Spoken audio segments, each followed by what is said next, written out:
Hola Marcos, ¿cómo estás? Hola, profe, ¿cómo está? Muy bien, muy bien. Qué bueno. Vamos a esperar unos minutitos a ver si se integra Sergio. Habitualmente nos acompaña los Sí, jueves, o sea, los el miércoles. miércoles.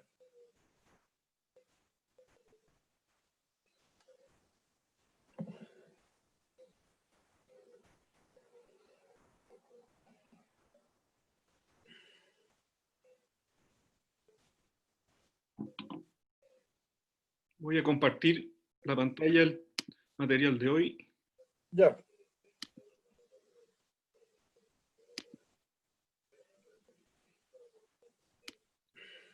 Es un poco un resumen de lo que hemos visto en las clases pasadas, pero siempre tratando de incorporar algo nuevo, algo que aporte para que no sea simplemente un resumen de lo pasado. vale.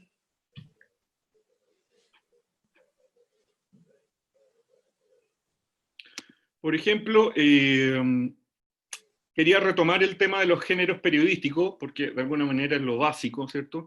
Pero además, tratando de mirarlo desde otro punto de vista, no tan técnico, sino que más bien analizando cuál es la presencia del periodista y de su opinión y de su interpretación en cada género, en cada formato.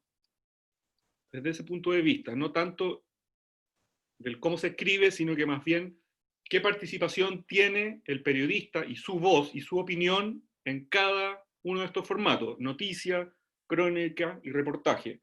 Noticia Vale, pensando que es el género informativo, el primero, ¿cierto? El básico.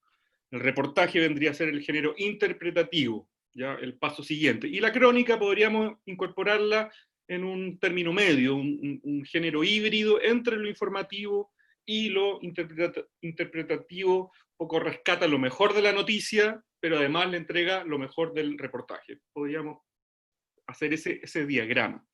Ahora, vamos género por género, formato por formato, viendo cuál es la participación del periodista en ese formato. En la noticia, bueno, ya sabemos que en la noticia la voz del periodista queda completamente fuera. No interesa lo que opina el periodista sobre los hechos que está informando. La noticia es un hecho que se cuenta de manera distante, fría, y es la información que acaba de ocurrir, simplemente. La opinión del periodista da lo mismo, queda fuera, porque la urgencia, la prioridad son los datos, los hechos. ya, Ahora, en la crónica sí importa la opinión del periodista, la voz, el estilo del periodista, el estilo, la forma de escribir o de opinar y de interpretar, de analizar los hechos, sí importa, porque el periodista se involucra un poco más. Básicamente porque las crónicas tienen un carácter más humano, más de noticia humana, de interés humano. Y requiere que la noticia es una noticia, puede ser una noticia tan importante como la del formato informativo, pero requiere un tratamiento diferente, un estilo diferente. Obviamente necesitas mayor extensión en caracteres, mayor espacio. Habitualmente las crónicas antes iban los sábados, los domingos, en los diarios. Ahora con los medios digitales eso cambió. O para hitos importantes, para eventos importantes, por ejemplo, el 1 de mayo, o la final del Campeonato Nacional de Fútbol, o la inauguración de los Juegos Olímpicos, o la ceremonia inaugural del, del Mundial de Fútbol. Ahí se ocupaba mucho la crónica, en los diarios antiguos, los diarios de papel. Hoy en día, con los medios digitales digamos, hoy en día los diarios digitales tienen una amplitud de espacio, una longitud de espacio casi sin fin, o sea, no hay problema de extensión como era antes. Entonces la crónica, perfectamente un diario, un medio web, un sitio digital puede publicar crónicas todos los días, no hay problema, porque no hay problema de extensión. Pero un poco antes, en el formato antiguo, el formato papel, las crónicas se guardaban solamente para el sábado, para el domingo, para los cuerpos de reportaje al interior de los diarios y para los eventos específicos muy importantes. Por ejemplo, el 21 de mayo, o el discurso presidencial, o la ceremonia de asunción de algún presidente. El formato se ocupaba para esas ocasiones. Hoy en día no, hoy en día podemos publicar crónicas todos los días porque no hay problema de espacio. Obviamente la crónica mantiene la información. O sea, nuestra labor es informar lo que ocurrió, pero además describir con un punto de vista, o sea, con elementos narrativos, con algunas licencias literarias, ¿cierto? Podemos intercalar diálogos con guiones en medio de nuestra crónica, de transcripciones literales de diálogos que nosotros escuchemos en el lugar donde esté realizándose la noticia o el hecho, narrar escenas, describir, enfocarnos en detalles significativos y reveladores en las marchas. Bueno, eso es muy útil siempre, describir, además de la cantidad de asistentes, y el lugar, el entorno donde se desarrolla, ¿cierto? Las calles donde llega la gente, pancartas, gritos, cánticos, performance, bueno, todo lo que ocurre en una marcha. Y ahí también otra técnica que se puede usar en la crónica es el uso alternado de la primera o la tercera persona, o las dos opciones en diferentes espacios de nuestra crónica. Es decir, el periodista se involucra un poco más en los acontecimientos y se importa la opinión, más bien la capacidad descriptiva del periodista, más que la opinión. Y en el reportaje, ¿cierto? Ya es género interpretativo puro y duro, la presencia del periodista es aún mayor, porque habitualmente los reportajes sí requieren mayor tiempo de preparación. Un buen reportaje puede tener 5 fuentes, por ejemplo, 5 entrevistas que tú hagas a expertos sobre el tema, incorporarlo al reportaje, por lo menos unas 5, unas 4 fuentes, que obviamente requieren una preparación, ¿cierto? Hay que investigar sobre el tema antes de hacer la entrevista, luego hay que hacer la entrevista, luego hay que transcribirla, luego hay que procesar los datos, armar la estructura del reportaje, que obviamente es una extensión mayor aún. Habitualmente en el formato papel los reportajes iban para el día domingo, pero ya tú lo empezabas a preparar desde el lunes anterior, o sea, tenías toda una semana para hacer tus entrevistas, escribir el reportaje, y finalmente se publica el domingo. Entonces, obviamente el reportaje requiere una mayor presencia del periodista y una mayor cantidad de fuentes y de elementos descriptivos y una capacidad descriptiva y analítica más personal de parte del periodista, porque en el reportaje no solamente informas, como en la noticia, no solamente describes, como en la crónica, sino además analizas e interpretas, ya sea a través de tu propia opinión, palabras como periodista, o a través de las fuentes que entregan una visión, una interpretación, un análisis del tema del reportaje. ¿Profe? Sí, dime. ¿En alguna manera involucran las otras dos formas, la crónica y la noticia? Rescatas lo mejor de la noticia, o sea, esa urgencia informativa, y la capacidad descriptiva amplia que tiene la crónica. La incorporas en el reportaje, pero el reportaje, si bien incorpora esos elementos, esos requisitos, la labor principal del reportaje es analizar, interpretar, hacer entender al lector lo que está pasando en la noticia, en el hecho. Y obviamente hay reportajes investigativos, por ejemplo, que se demoran meses, semanas. No sé si recuerdas cuando ese programa Contacto siguió a Paul Schaeffer, por ejemplo. Fueron claro. un año por lo menos de investigación y de dedicación para llegar a la emisión del reportaje un día en televisión. Bueno, en prensa escrita también tú te puedes demorar incluso semanas y meses en la preparación de un reportaje. Incluso un periodista puede estar dedicado, un solo periodista debe estar dedicado 24 horas sin hacer otros trabajos, exclusivamente a un reportaje, si es muy esencial para un medio de comunicación. Pero efectivamente, como tú bien dices, Marcos, es como una posta. O sea, por eso es bueno ir aprendiendo los formatos uno en uno. Aprendes a hacer una noticia y luego pasa al paso siguiente, que es la crónica, que es un desafío mayor, ¿cierto? Y ya cuando tienes cierto bagaje, cierto estilo propio, ya puedes pasar al reportaje. Eso se va a dar en tu carrera periodística, se va a dar de forma espontánea, digamos. Va a partir haciendo las notas informativas del día, digamos, que tú vas a las 11 de la mañana a hacer una conferencia, y ya a las 7 de la tarde ya está yéndose a imprenta o a internet el material. La crónica, claro, puede tener 2 o 3 días de distancia, porque no importa tanto la urgencia. Y el reportaje ya eso puede incluso ser un mes, 2 meses, si es algo muy esencial. Pero claramente hay que partir con el aprendiendo y dominando el formato informativo. Luego puedes pasar a la crónica, que es un formato más híbrido. Luego que ya tienes un bagaje, experticia en el reporteo, y ahí puedes incorporar la descripción. Y el reportaje, ya el género mayor del periodismo, ya requiere de una experiencia y de años de oficio para poder armar un reportaje con una tesis. En el fondo, un buen reportaje siempre aporta una tesis novedosa, siempre aporta un punto de vista novedoso. Un reportaje no es pescar las noticias que hubo durante la semana y hacer un recocido, no.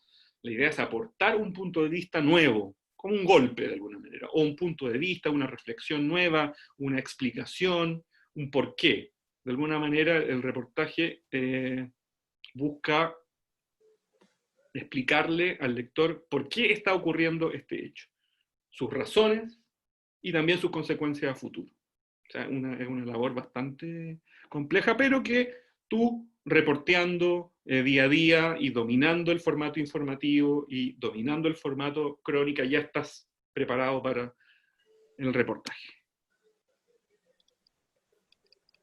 Eso un poco, me interesaba analizar los tres formatos, pero desde otro punto de vista, sino que desde el punto de vista de la participación, del involucramiento del periodista y de su opinión dentro de cada género, porque lo habíamos visto como definición, como definiciones simplemente, pero me interesaba hacer esa reflexión un poco de en qué tanto se mete el periodista y su opinión y su análisis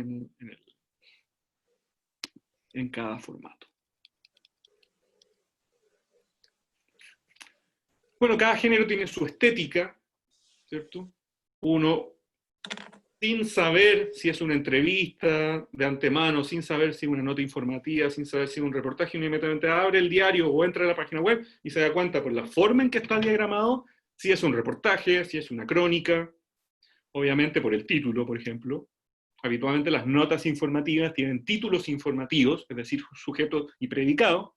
En cambio el reportaje o las crónicas tienen títulos más creativos, ¿cierto? Donde no se respetan la estructura de sujeto y predicado y simplemente tú titulas con un título coloquial o título creativo, ¿cierto? Sin la necesidad de seguir estrictamente el formato de sujeto-predicado, que en el informativo sí tienes que cumplir sí o sí. Hay algunos otros tipos de diferencia, por ejemplo, el tamaño de la letra, el tipo de diagramación. Bueno, el formato de la entrevista, que también es un formato mayor del periodismo, es muy fácil de identificar porque está el formato de pregunta-respuesta, ¿cierto? La pregunta del periodista en negrita y habitualmente la respuesta entre comillas o con un guión siguiente sin negrita. Entonces ahí es fácilmente identificable. Pero son códigos que de alguna manera los periodistas manejamos muy bien, pero que hay que explicarle, sin colocar el epígrafe de reportaje, o nota informativa, o entrevista, o crónica. Son de alguna manera códigos estéticos que le dan el carácter a cada uno de los géneros periodísticos, formatos periodísticos, y que son fáciles de distinguir gráficamente, visualmente, de parte del lector, de la audiencia. Por ejemplo, las columnas de opinión en los diarios habitualmente van en la contratapa, ¿cierto? En la página 2 o en la página 3 en el caso del Mercurio, con una diagramación especial, ¿cierto? Con una foto en blanco y negro habitualmente del autor de la columna, y en un formato tipo carta, ¿cierto? Con un título muy cortito, pero muy llamativo, muy imponente. No siempre dice opinión, o columna de opinión, o tribuna, como sea que le pongan tu nombre, pero uno ya tiene la costumbre que en ese lugar del diario o en ese lugar del sitio web están las columnas de opinión y uno entiende que ese es el formato y no lo confunde con una entrevista, y no lo confunde con una nota informativa, y no lo confunde menos con un reportaje. Es un poco la estética que tienen los géneros y sus códigos, ¿no? Códigos más bien visuales, pero que ayudan a entender para que la gente no se confunda.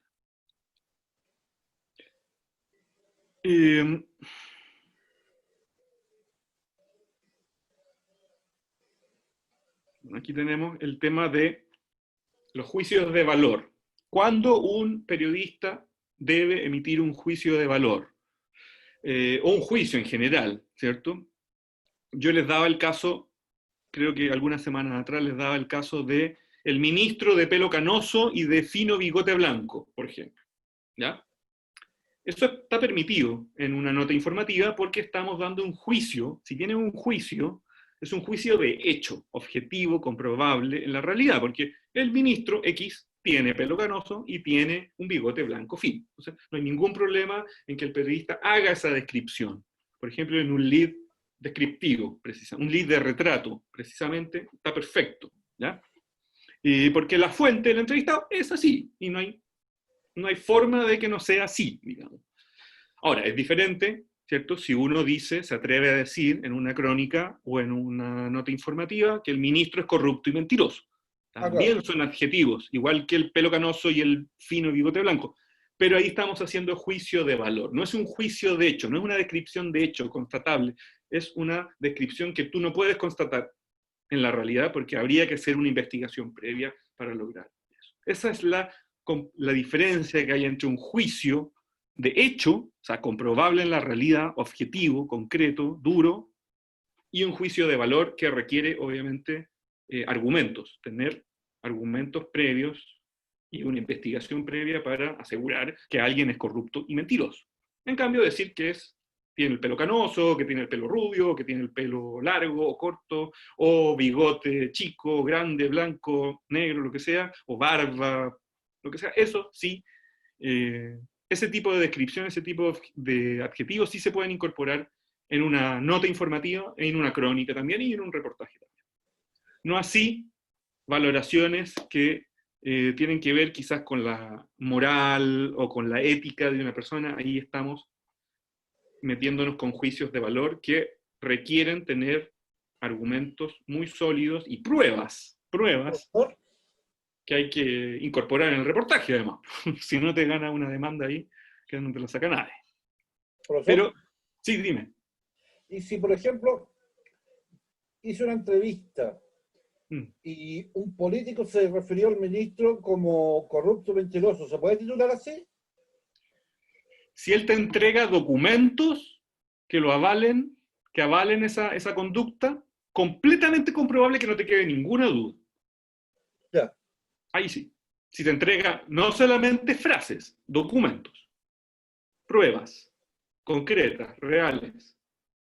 Por ejemplo, una investigación propia que haya hecho esa fuente sobre el otro. Si no, te expones a caer en el juego de esa persona que quizás quiere dañar al otro y está mintiendo. Ya. Puede ser. Entonces ahí, además de pedirle esas frases, tienes que pedirle documentos que comprueben que lo que él está diciendo es real.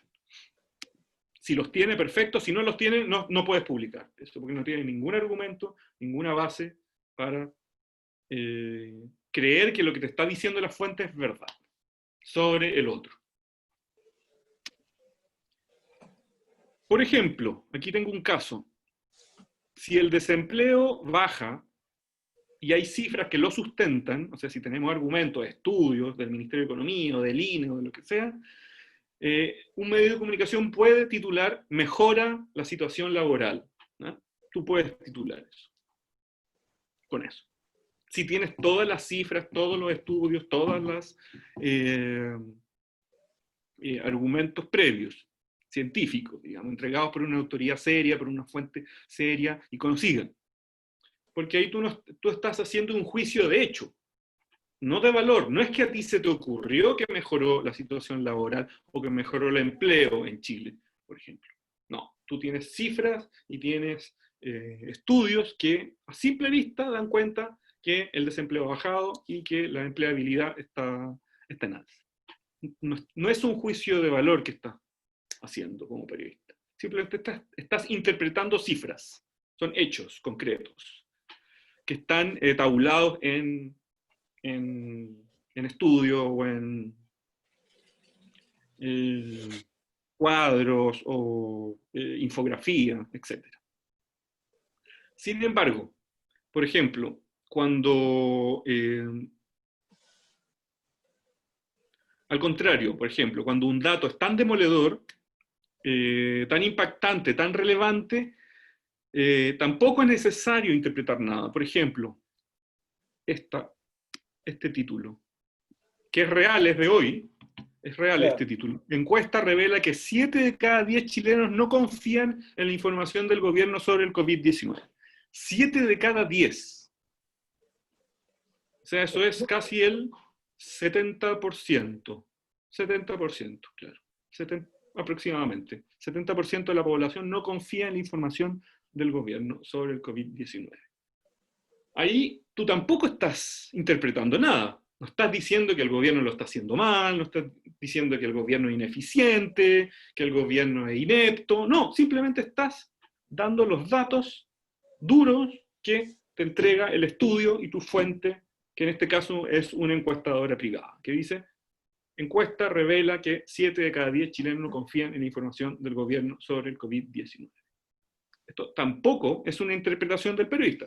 Simplemente estás visualizando, informando de una manera clara sobre datos que existen, reales. Tú no estás, bueno, si el lector saca como consecuencia que el gobierno es inepto, bueno, eso ya es problema del lector. Pero lo que tú estás diciendo es simplemente ejemplificando a través de una forma gráfica cifras que vienen en un estudio, en una encuesta de una empresa seria.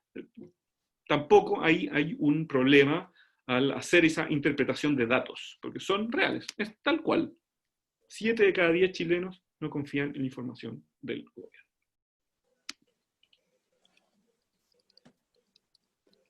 Veamos la diferencia entre un título informativo y un título creativo, que eso va a ser bien importante para la evaluación 1, que ustedes sepan diferenciar entre cómo escribir un título informativo de cómo escribir un título creativo.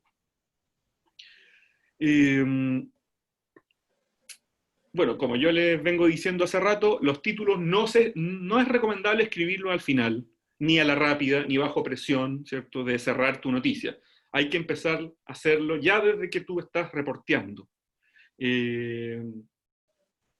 Imagínense, ustedes pónganse del otro lado, pónganse como lectores, como audiencia de medios, como consumidores de informaciones de sus respectivos medios favoritos, o páginas web, o diarios en papel, o diarios digitales.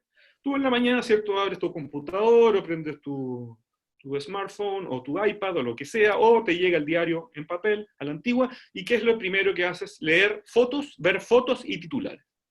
Inmediatamente, como que escaneas de alguna manera la primera página del diario, rápidamente, visualmente, echas una ojeada y ves fotos y titulares.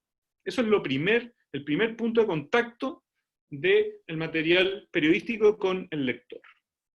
Como dice ahí, el lector escanea la pantalla buscando una noticia, algo nuevo, algo que le llame la atención, algo que sea singular, algo que sea relevante. Y obviamente cliquea en los que más le interesan, las historias que más lo llaman a la noticia. O porque es de interés general, por ejemplo, la cantidad de contagiados de hoy, récord nuevamente con el COVID, o porque es de interés específico. Por ejemplo, cómo le fue a mi equipo de fútbol, si existiera liga o campeonato ese día. ¿Ya? Hay dos razones para que un lector se interese por hacer clic en un titular. Uno, información general, que le interesa a toda la población o a la mayor cantidad de la población, por ejemplo, la crisis sanitaria, o información específica según tu gusto personal, que es el fútbol o cualquier deporte o cualquier tipo de disciplina.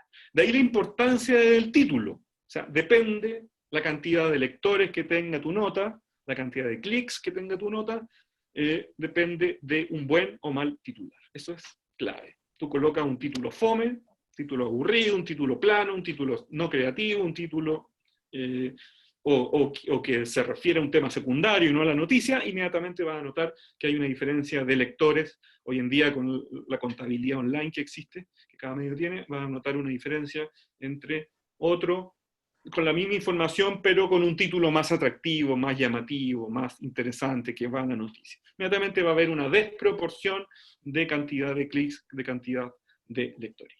Incluso, como ustedes saben, muchos lectores solo leen titulares y no las noticias completas. Les basta con solo el titular. Entonces, por eso también es importante que en el título trate de dar una impresión lo más cabal posible de la noticia, que con solo leer el título el lector entienda todo. Por eso es tan importante en el informativo respetar el modelo de sujeto y predicado, o sea, sujeto, verbo y complemento, para que el lector, en una sola frase, de un solo vistazo, de una sola mirada, se entere de lo que está pasando, de lo esencial, digamos.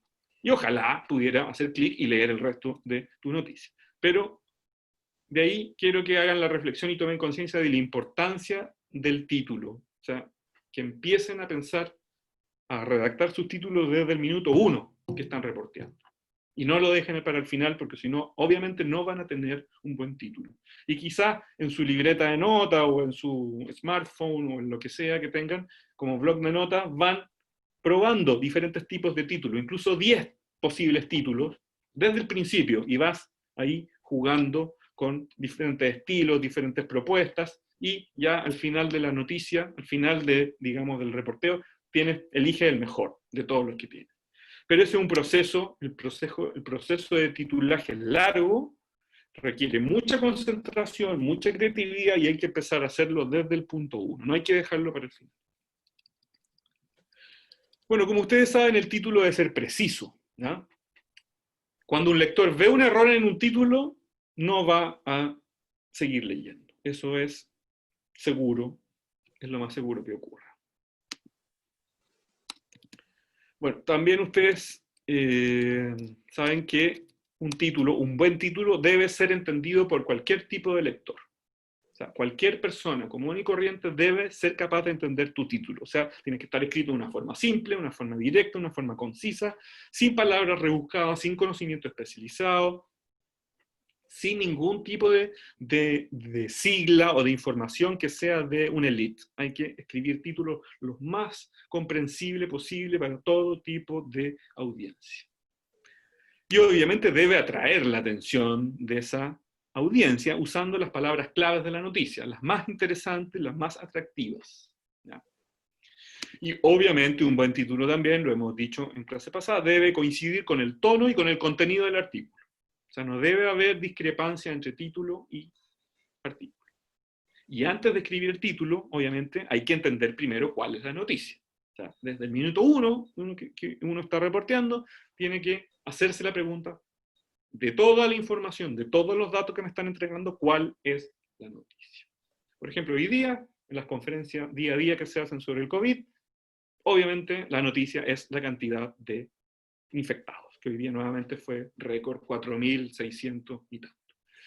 Y obviamente la noticia también, quizás secundaria, quizás para la bajada, de la mantención de la cuarentena total en el Gran Santiago para las 30 y tantas comunas que lo conforman. Esas podrían ser las dos noticias de hoy. Una en el título, la cantidad de gobierno informa nuevo récord de contagiados, es 4.600 y fracción. Y en la bajada, además, aseguró que la cuarentena total en la región, en el Gran Santiago, se mantiene hasta el 5 de junio.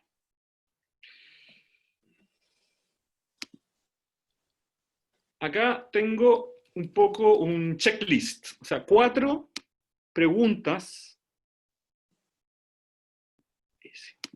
4 preguntas, es como un test de blancura. 4 preguntas que hay que hacerle, que hay que hacerse antes de publicar un título. Si es claro, directo y preciso. Si atrae la atención del lector. Si se puede mejorar un poco sin sacrificar la precisión, si se puede perfeccionar este título. Siempre los títulos pueden ser perfeccionados. Entonces tú puedes también ir ensayando diferentes tipos de títulos y hacer una lista de títulos, 10 títulos incluso, si tú quieres, y te quedas con el mejor.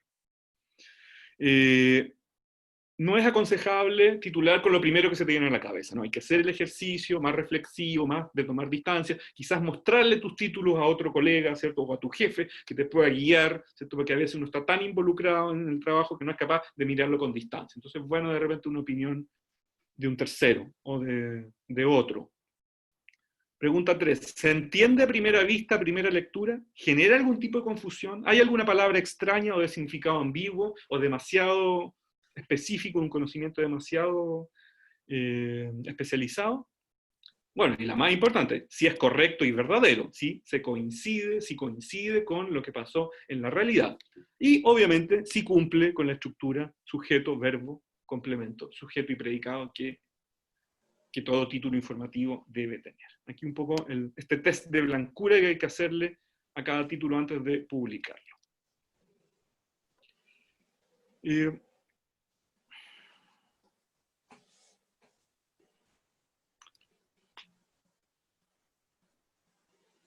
Aquí una recomendación, una buena recomendación.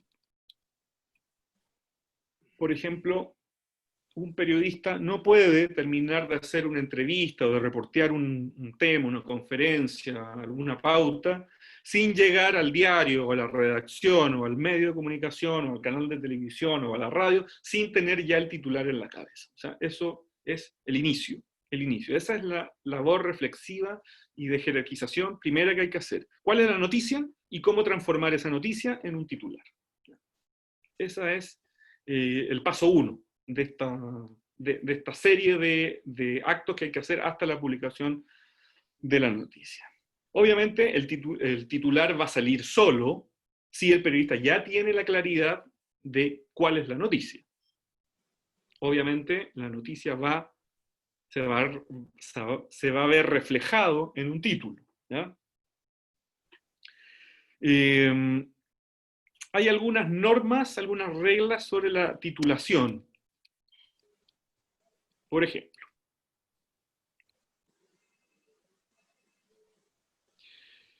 aquí hay dos tipos de títulos que dicen lo mismo. Turismo local disminuye en un 15%, que no está mal, ¿cierto? Respeta las normas, ¿cierto? Turismo local sería el sujeto, disminuye el verbo y el predicado, el complemento, en 15%. No está mal. Pero es mucho más fuerte decir Chile pierde 1 de cada 7 turistas. Eso, de alguna manera, el 15% es una cifra demasiado fría, demasiado abstracta, demasiado lejana para el lector.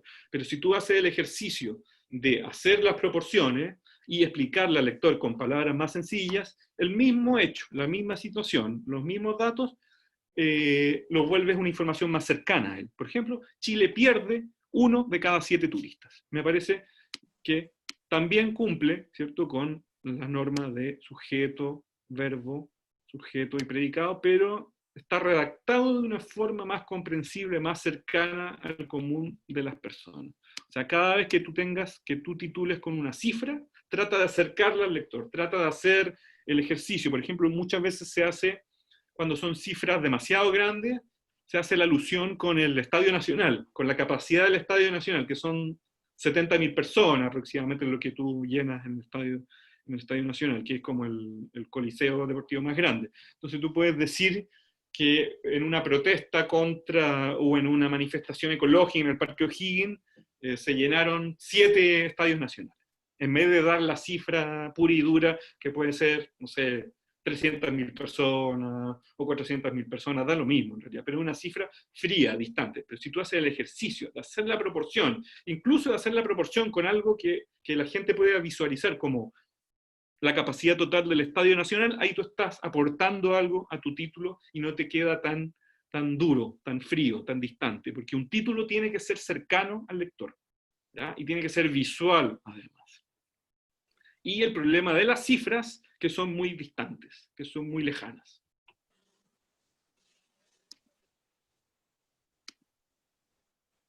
Profesor, que haciendo una pregunta. Sí. Claro, exactamente. La bajada sirve para complementar cualquier dato que no te entró en el título por razones de espacio, pero ustedes recuerdan que los títulos son de una línea. Son muy cortos, o de 2 líneas máximo. Hay muy poco espacio. Efectivamente, tú puedes hacer cualquier aclaración o complemento en la bajada. Muy buena acotación. Bueno, ustedes saben que siempre hay que evitar títulos en negación. Siempre tienen que ser afirmativos, ¿cierto? Tienen que afirmar algo. Es mejor que un título afirme algo que niegue. Es más fuerte, es más cercano. Y de alguna manera también resulta más atractivo para un lector si el título recuerden que el lector tiene una relación visual con el título, si está en afirmativo que en negativo. Bueno, ustedes ya saben, ya lo he dicho hasta el cansancio, que hay que evitar los lugares comunes. Hay que ser creativos, pero con otras fórmulas. Los lugares comunes de títulos de películas, títulos de canciones, de libros o de refranes, que estén muy usados ya no se pueden usar. Por ejemplo, en el periodismo deportivo se usaba mucho crónica de una derrota anunciada, aludiendo a García Márquez. En general los títulos de García Márquez se utilizaban bastante en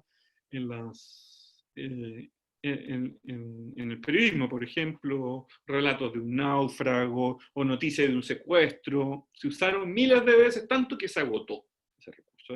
Así que ahora los periodistas tenemos una labor, tenemos que ser doblemente creativos que los de generaciones pasadas, porque ya no podemos recurrir a esa solución fácil de un título de una película, de una canción, de un libro, de un refrán.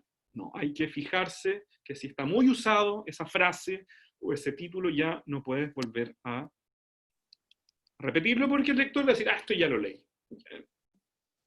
Olvídense, especialmente los títulos de las obras de Gabriel García Márquez ya han sido usadas hasta el hartazgo. Como les dije en las clases pasadas, también como espléndida parada militar, ¿cierto? Que todos los años todos los periodistas vuelven a titular con la misma frase. Bueno, eso hay que evitarlo y buscar nuevas formas. Vamos a ver si hay parada militar el próximo año también, o este año, yo creo que no, porque obviamente productos vamos a estar, yo creo que todavía con algunas restricciones de agrupación, de reunión. ¿Qué pasa con las citas textuales? Porque precisamente uno puede titular con una frase entre comillas corta, importante, relevante de algún ministro o de alguna autoridad, colocando obviamente el nombre de la persona o el apellido, los dos puntos, y luego la cita entre comillas cortita. Solo se usan ese tipo de solución para titular, o sea, frase entre comillas, cita entre comillas, cuando la frase tiene alguna gracia, cuando tiene algún impacto y cuando no es muy larga, ¿ya? Si tiene una frase eterna, eso ninguna posibilidad. La puedes sintetizar también, sin que pierda el sentido original. También se puede sintetizar. Solo tiene fuerza, solo cumple su objetivo, la cita entre comillas, cuando es corta, cuando es directa y es muy relevante y es muy importante. Lamentablemente, si la extensión de la cita textual es larga, no te sirve para el título, tiene que ser una frase simple, una frase clara, una frase directa y además con una extensión corta. Es ideal titular con un verbo, para darle acción al verbo, para atraer la atención del lector. Ahora, existe la posibilidad en los títulos creativos de saltarse el verbo, ¿ya?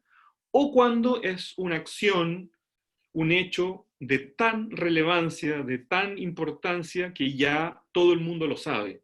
Por ejemplo, ¿se acuerdan del atentado terrorista en Barcelona, ¿cierto? En las Ramblas, donde la mayoría de los medios de comunicación se comieron el verbo y simplemente pusieron atentado terrorista en Barcelona, o sea, el sujeto y el complemento inmediatamente.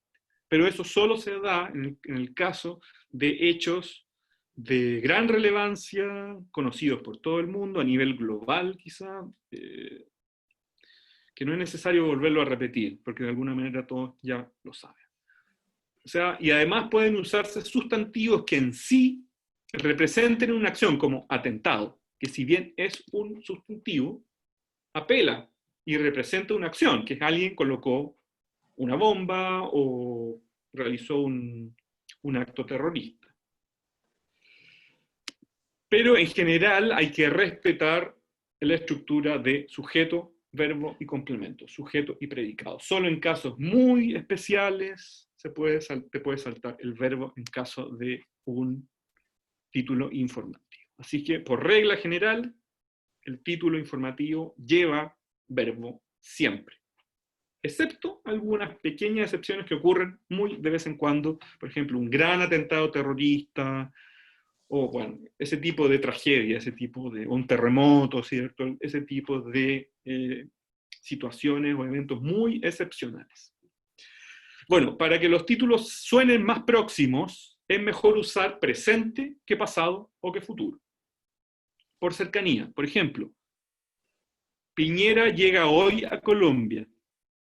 es mejor que decir Piñera llegará hoy a Colombia, o llegará la próxima semana, eso es peor aún.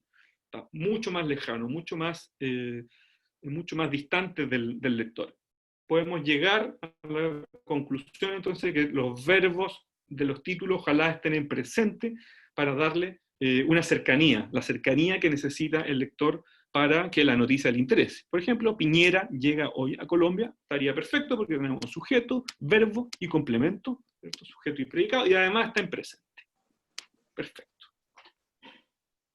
Es mejor que llegará hoy, y mucho mejor que llegará la próxima semana, ¿cierto? Que no tiene prácticamente que implica una lejanía tal que la noticia no le va a interesar al lector.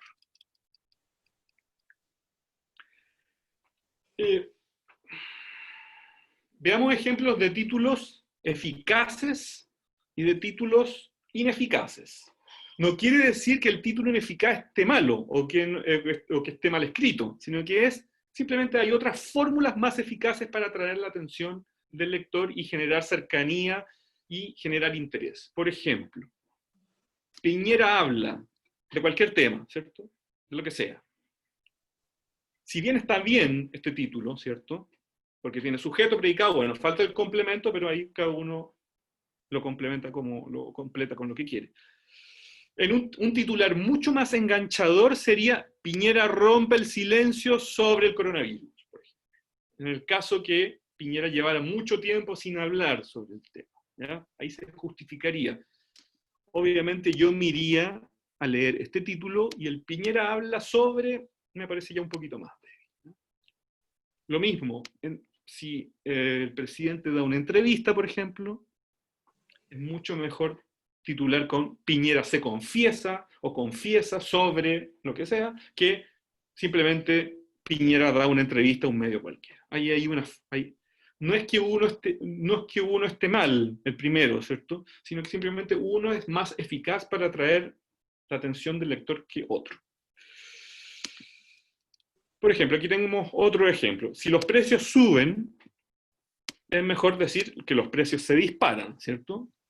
Atrae mucho más. Es más visual, es más cercano, es más atractivo para el lector. Por ejemplo, también esta expresión se podría usar para la cantidad de contagiados de hoy, ¿cierto? Récord de contagiados, ¿cierto? La cantidad de contagiados se dispara en 24 horas. Es mucho más fuerte, mucho más enganchador decir disparan que suben, ¿ya?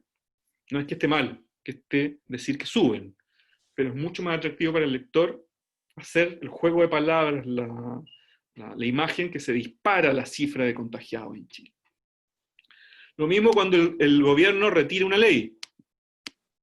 Es más fuerte decir que el gobierno retrocede en la ley de presupuesto, por ejemplo. Es mucho más atractivo, mucho más llamativo. Además que puedes marcar una diferencia con tu competencia, que obviamente va a titular con gobierno retira ley de presupuesto, que es una forma más burocrática, más fome, más aburrida de hablar del mismo tema. Parece que alguien me estaba haciendo alguna pregunta. A ver.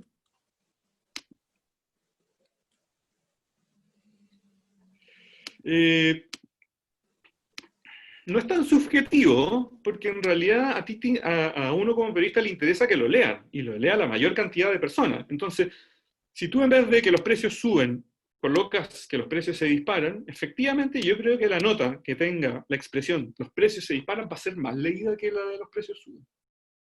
Así que no es tan subjetivo, es una razón práctica de ganar lectoría, de acceder a una mayor cantidad de audiencia. Así que no es subjetivo, es práctico. Realmente hay formas, recursos, como lo de Piñera rompe el silencio, o Piñera se confiesa, o los precios se disparan, o el gobierno retrocede en ley de presupuesto, por ejemplo. Esas expresiones son más atractivas que expresiones más frías, más burocráticas, como gobierno retira ley, los precios suben, entrevista con Piñera, Piñera habla sobre. ¿Profe? Sí. Pero esto también va a depender del medio en que uno trabaje, ¿no? Claro, sí, pero hay que confiar que los periodistas buscamos que nos lea la mayor cantidad de lectores y no solamente congraciarse con la autoridad de turno. La idea es que tratemos de... No, me refiero a que, por ejemplo, el Mercurio tiene una forma de titular mucho más formal. Claro. Pero por eso están como están, po, con puros Ah, ya. lectores mayor de 50 años. Y en 20 años más no le van a quedar lectores. Y por eso sube tanto los medios digitales como el Mostrador, o como Interferencia, o como el Desconcierto, tienen tanta llegada con los, o The Clinic, ¿cierto? Con la gente más joven. Ahora vamos a ver una pregunta aquí, el compañero. El gobierno da un paso hacia atrás.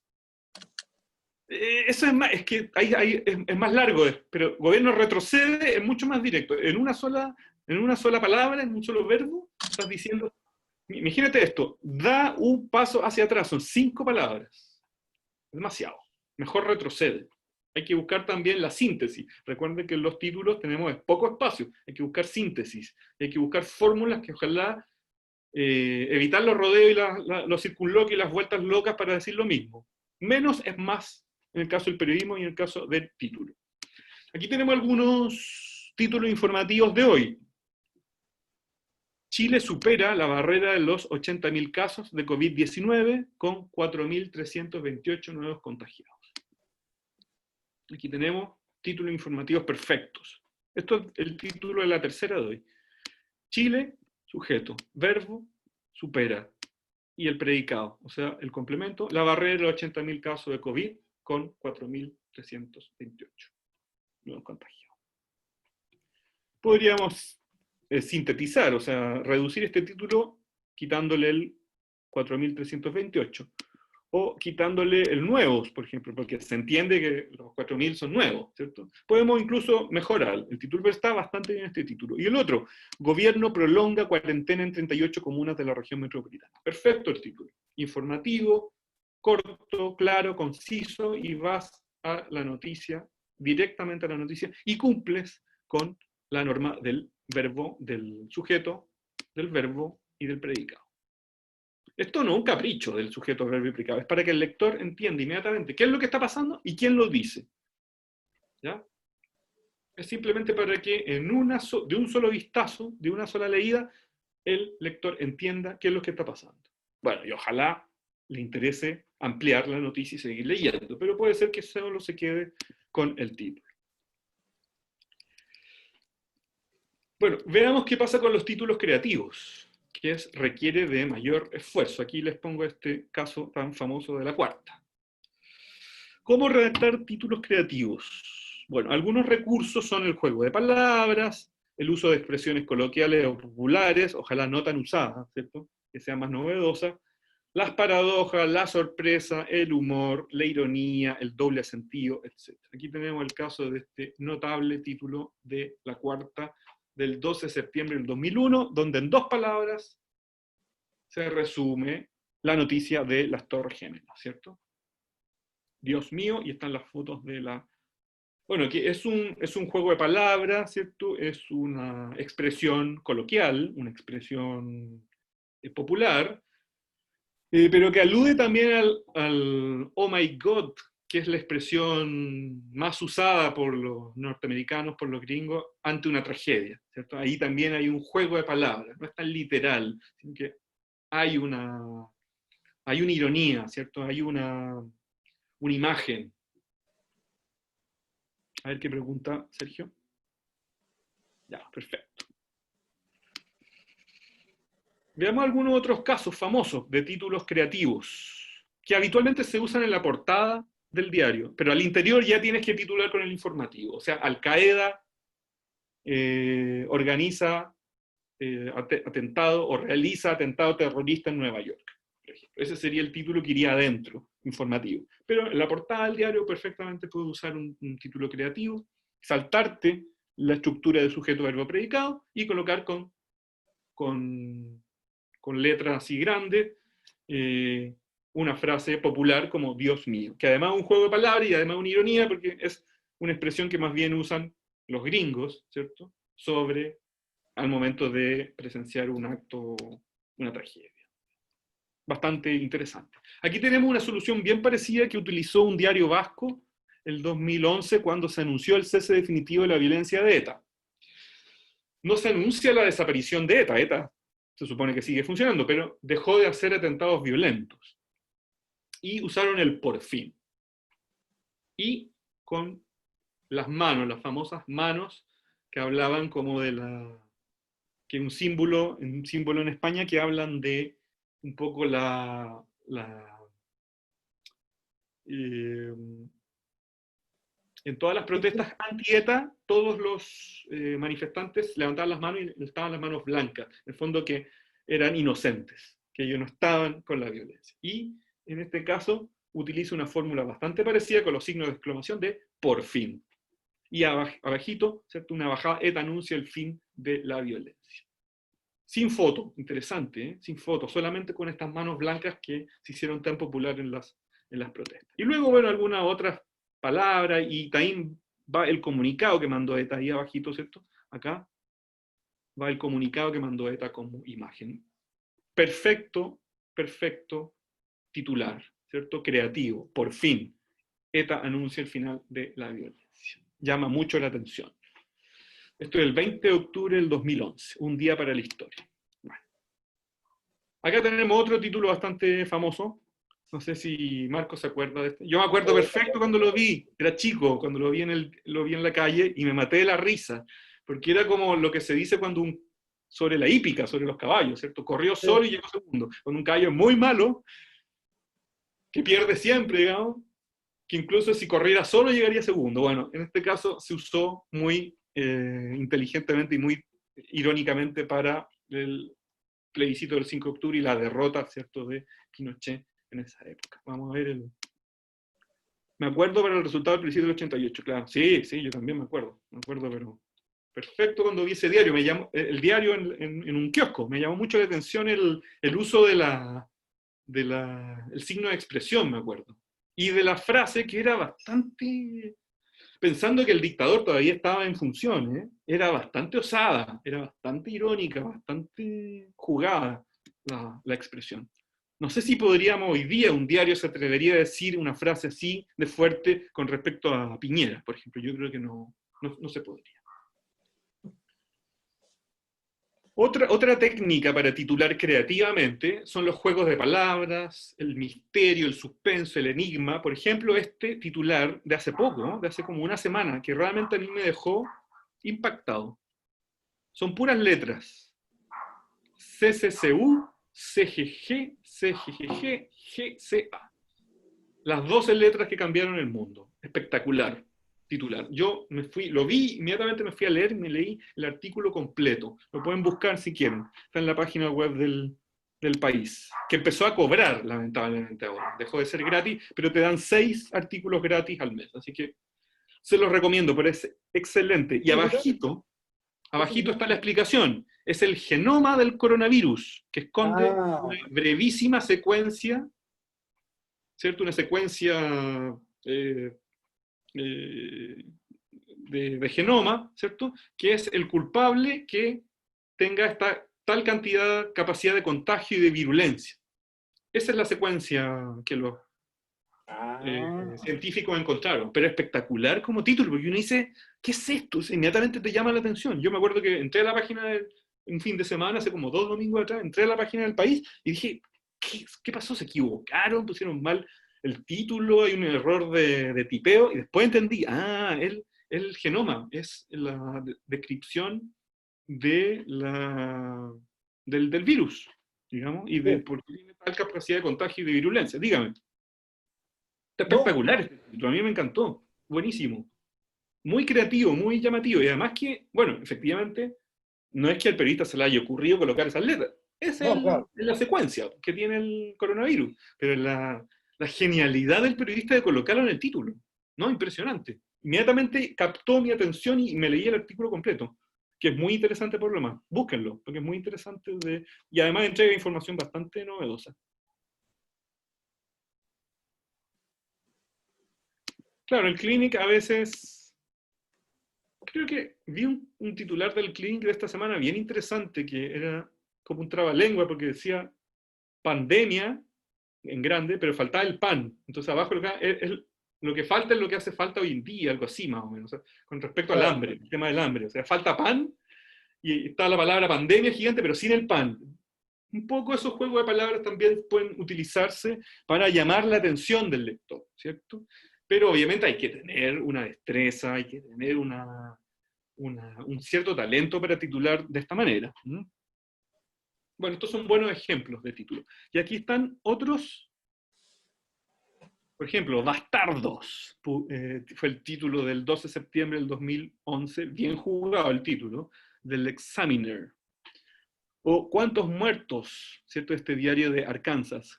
How many dead? ¿Cuánta muerte? ¿Cuántos muertos? O La pesadilla de América, este otro, ¿cierto? The South China Morning Post. Bien interesante este título, ¿no? Bueno, ahí cada diario se la jugó por titular de la forma, porque ya poner ataque terrorista a las Torres Gemelas era completamente, como lo publicó el Mercurio, por ejemplo, completamente ridículo, si ya todo el mundo sabía que hubo un atentado, nadie en el mundo no está informado. Entonces había que buscar una manera más creativa de buscar lectores, de llamar lectores. Bueno, los diarios tradicionales chilenos ahí fueron muy conservadores y publicaron ataque terrorista en Nueva York, ya algo que todo el mundo sabía. Bueno, la Cuarta se atrevió y en general estos diarios también. Bueno, bastardo es bastante fuerte la expresión, ¿cierto? Sí, incluso en inglés la palabra bastardo es más peyorativa que como suena en español. ¿Sí? Aquí tenemos otro, por ejemplo, Guerra en América. Interesante título. O terrorífico, ¿cierto? Del Oakland Tribune. Fuerte. No lleva título.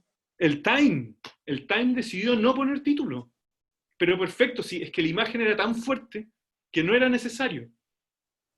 Y aquí tengo un caso, por ejemplo, del Times de Londres. Pusieron la fecha y la hora, solo eso. Pero ocuparon las dos páginas. O sea, tú tenías que abrir el diario al revés, claro, para ver la imagen total. No, súper interesante, súper creativa la apuesta editorial, ¿cierto? Bueno, y esta de The Guardian, que es el diario, la competencia de The Times, que fue un poquito más,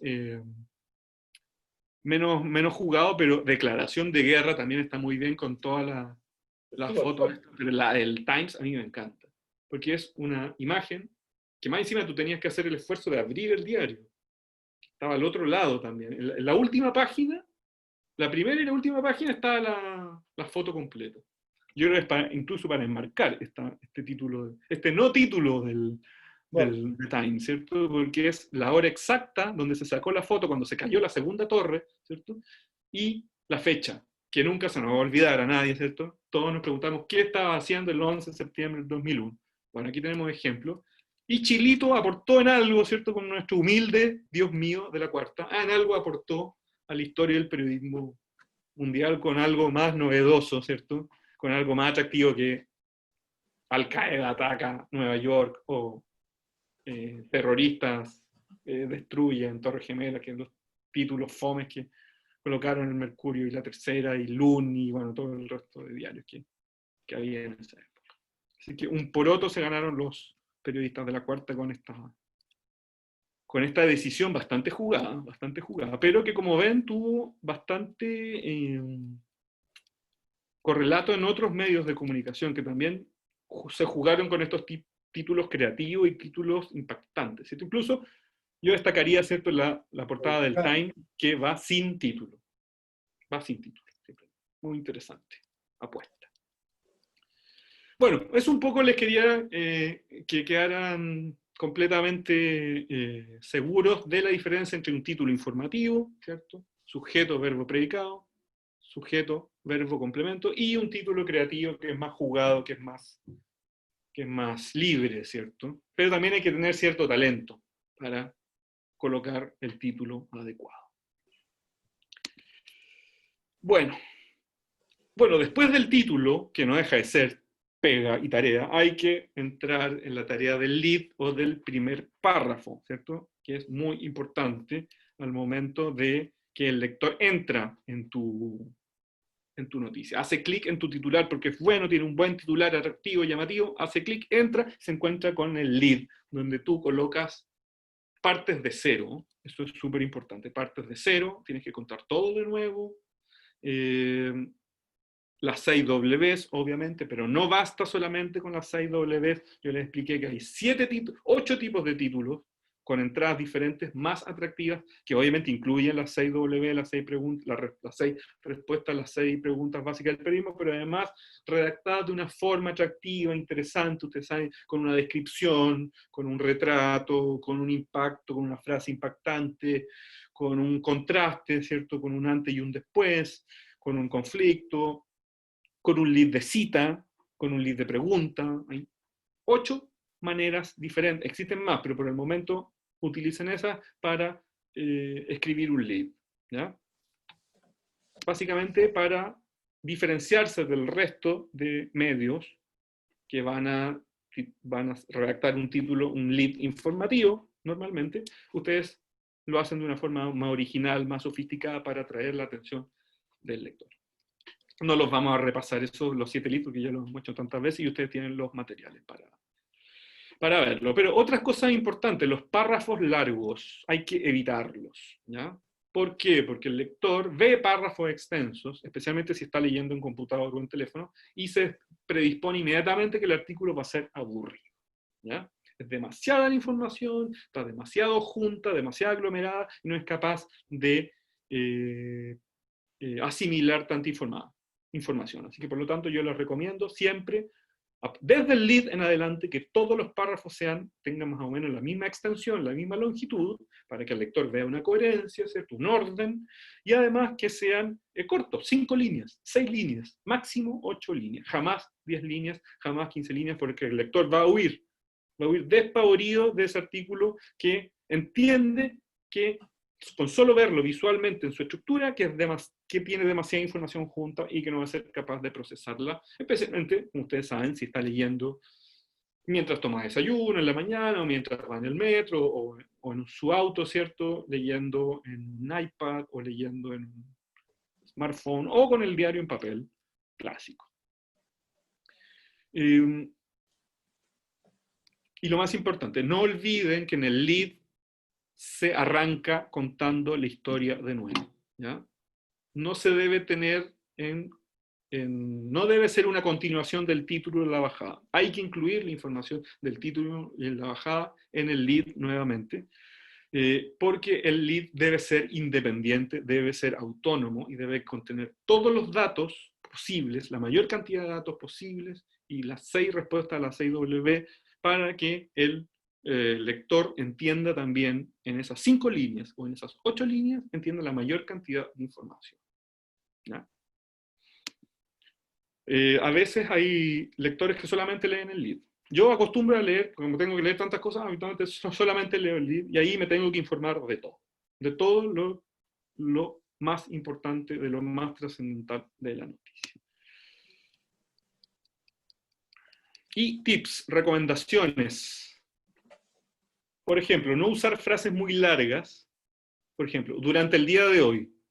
Esa frase que son 1, 2, 3, 5 palabras, las puedes reemplazar simplemente por hoy. Y así gana espacio y gana atención del lector. Siempre es mejor escribir acercándose al verbo presente, ¿ya? Por ejemplo, el gobierno ha decidido tomar medidas. No está mal. Pero mejor es, el gobierno ha tomado medidas. Falta una vez. Y mejor aún, el gobierno toma medidas. Mucho mejor. Ahí vemos una evolución de cómo ir mejorando la frase, acercándose al presente lo que más se pueda, ¿ya? Para generar una cercanía con el lector, para que el lector tenga la sensación de que la noticia es fresca, se usa el presente, ¿ya? Hay que tratar de evitar los verbos en pasado. O los verbos compuestos, por ejemplo. Él ha decidido tomar, demasiado largo, o ha tomado medidas, está mejor. La mejor forma es el gobierno toma medidas para crisis COVID-19, por ejemplo, ¿ya? Mejor acercarse al presente en los títulos y en las frases en general, en cualquier párrafo. Y hay una frase que hay que evitar, una expresión que hay que evitar de cualquier manera, el llevar a cabo, llevarse a cabo. Se llevó a cabo conferencia de prensa sobre... No, olvídense.